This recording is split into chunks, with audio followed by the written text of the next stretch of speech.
Hello everyone, welcome back to our channel prep nation.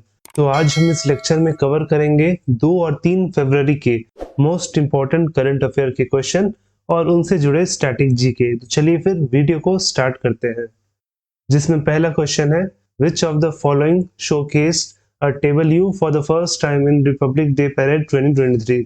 निम्नलिखित में से किसने गणतंत्र दिवस परेड 2023 में पहली बार झांकी दिखाई? तो इस 74th रिपब्लिक डे परेड में जिसने डेब्यू किया वो था option D narcotics control bureau. Option D narcotics control bureau NCB. वहीं इस 74th रिपब्लिक डे परेड में बहुत कुछ पहली बार हुआ, जैसे कि 12 वुमेन राइडर जो पार्ट थी of the camel contingent of the border security force, तो वो भी इस रिपब्लिक डे परेड में शामिल थी। वहीं इसके साथ ही the daredevils motorcycle riders from the corps of signals, जिसे लीड कर रही थी वुमेन ऑफिसर। वहीं इसके साथ जो अग्निवीर भी थे वो भी इस परेड में पहली बार शामिल किए गए थे। और वहीं एनसीबी यानी कि नारकोटिक्स कंट्रोल ब्यूरो का जो टेबल यू था वो पहली बार इस रिपब्लिक डे परेड में शामिल हुआ था। और वहीं उस टेबल यू का थीम क्या था? तो वो था resolve at 75 drug free India, यानी कि नशा मुक्त भारत। वहीं इसके साथ ही इंडियन नेवी का एयरक्राफ्ट IL-38 जिसने 44 इयर्स तक अपनी सेवा दी है इस देश को, तो ये भी इस रिपब्लिक डे में पहली बार शामिल हुआ। और वहीं साथ में इसका ये आखिरी रिपब्लिक डे था। The ministry of tourism participated in FITUR, the world's largest international travel exhibition in which country? पर्यटन मंत्रालय ने किस देश में दुनिया की सबसे बड़ी अंतर्राष्ट्रीय यात्रा प्रदर्शनी फितूर में भाग लिया? तो इस फितूर का आयोजन हुआ था ऑप्शन डी स्पेन की राजधानी मैड्रिड में। ऑप्शन डी स्पेन इसका सही आंसर होगा। Who has launched the first made in India nasal vaccine Incovac against COVID-19? कोविड-19 के खिलाफ पहला made in India nasal vaccine Incovacc किसने लॉन्च किया? तो किया ऑप्शन बी भारत बायोटेक ने। Option B Bharat Biotech. Which railway station received the Green Railway Station certification? किस railway station को ग्रीन रेलवे स्टेशन सर्टिफिकेशन मिला है? तो मिला है option B Visakhapatnam railway station को। Option B Visakhapatnam railway station. और वहीं जो विशाखापट्टनम रेलवे स्टेशन है वो आता है under east coast railway.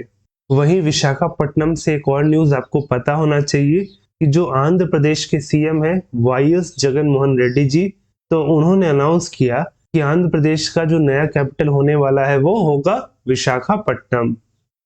Which of the following airports has been awarded with the Best Sustainable Greenfield Airport Award? निम्नलिखित में से किस हवाई अड्डे को सर्वश्रेष्ठ सतत ग्रीनफील्ड हवाई अड्डे पुरस्कार से सम्मानित किया गया है? तो सम्मानित किया गया है ऑप्शन सी गोवा मनोहर इंटरनेशनल एयरपोर्ट को। ऑप्शन सी गोवा मनोहर इंटरनेशनल एयरपोर्ट। तो गोवा का जो एयरपोर्ट है उसका नाम मनोहर पर्रिकर जी के नाम पे रखा गया है, जो कि गोवा के पूर्व मुख्यमंत्री थे। Who has taken over as the new general manager of Central Railway? Madhya railway के नए महाप्रबंधक के रूप में किसने पदभार संभाला? तो संभाले हैं option D Naresh Lalwani. Option D Naresh Lalwani. तो नरेश ललवानी जी है senior officer of the Indian railway engineering service of 1985 batch, और इनको नियुक्त किया गया है as the new general manager of the central railway. और ये सक्सीड करेंगे अशोक कुमार मिश्रा जी को, जो कि एक्चुअली में ये जनरल मैनेजर है वेस्टर्न रेलवे के, लेकिन ये सेंट्रल रेलवे का एडिशनल चार्ज होल्ड कर रहे थे। तो अशोक कुमार मिश्रा जी को एडिशनल रिस्पॉन्सिबिलिटी से रिलीज कर दिया गया है और इनकी जगह अब लेंगे नरेश ललवानी जी। और वहीं जो सेंट्रल रेलवे है वो भारत के 19 जोन में से एक है, जो फॉर्म हुआ था 5 नवंबर 1951 को, और इसका हेडक्वार्टर है Chhatrapati Shivaji Maharaj terminus Mumbai. Who has become the first Asian to bag an Oscar nomination for the Best Actress? सर्वश्रेष्ठ अभिनेत्री के लिए ऑस्कर नामांकन प्राप्त करने वाली पहली एशियाई कौन बनी है? तो बनी है ऑप्शन सी मिशेल यो। ऑप्शन सी मिशेल यो।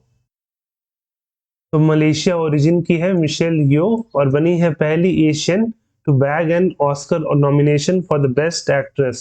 और इनको ये मिला है for her movie the everything everywhere all at once.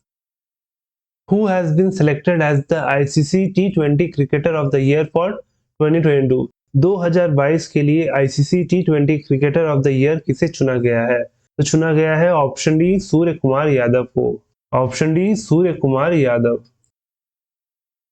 तो सूर्य कुमार यादव ने 2022 में 1164 रन स्कोर किए हैं इन 31 T20 और वहीं इसके साथ ऑस्ट्रेलिया की तहिला मैकग्राथ को मिला है ICC T20 women cricketer of the year का award. Who has been named ICC Men's Test Cricketer of the Year? ICC Men's Test Cricketer of the Year किसे नामित किया गया है? तो किया गया है ऑप्शन सी बेन स्टोक्स को। ऑप्शन सी बेन स्टोक्स जो कि इंग्लैंड के कप्तान है। Who was crowned as the ICC Men's Emerging Cricketer of the Year 2022? ICC Men's Emerging Cricketer of the Year 2022 के रूप में इसे ताज पहनाया गया है।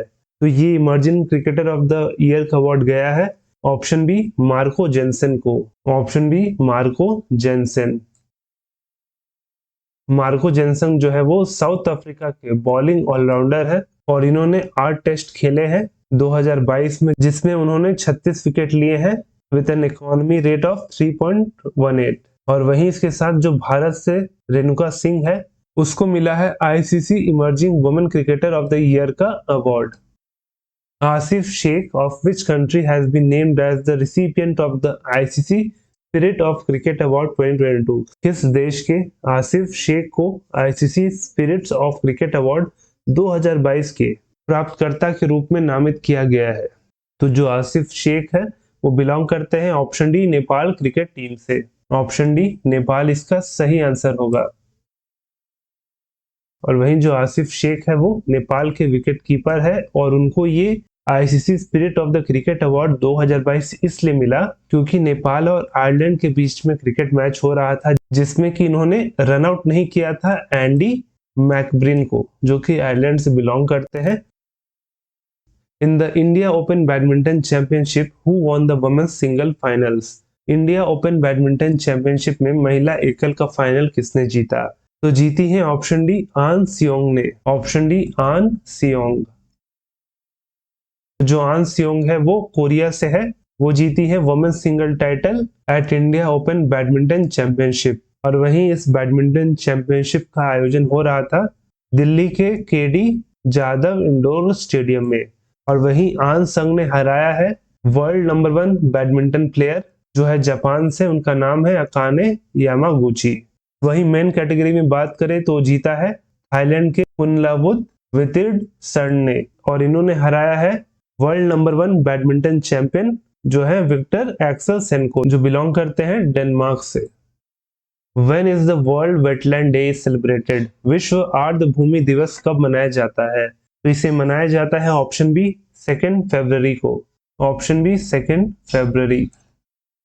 तो हर साल 2 फरवरी को वर्ल्ड वेटलैंड डे सेलिब्रेट किया जाता है और वहीं इसी दिन क्यों? क्योंकि 2 फरवरी 1971 में एक अडॉप्शन साइन हुआ था of the convention on wetland और कहाँ? तो ईरान के रामसर में और फिर इसीलिए 1997 से हर साल 2 फरवरी को वर्ल्ड वेटलैंड डे को सेलिब्रेट किया जाता है और वहीं इस वर्ष का थीम है it's time for wetlands restoration.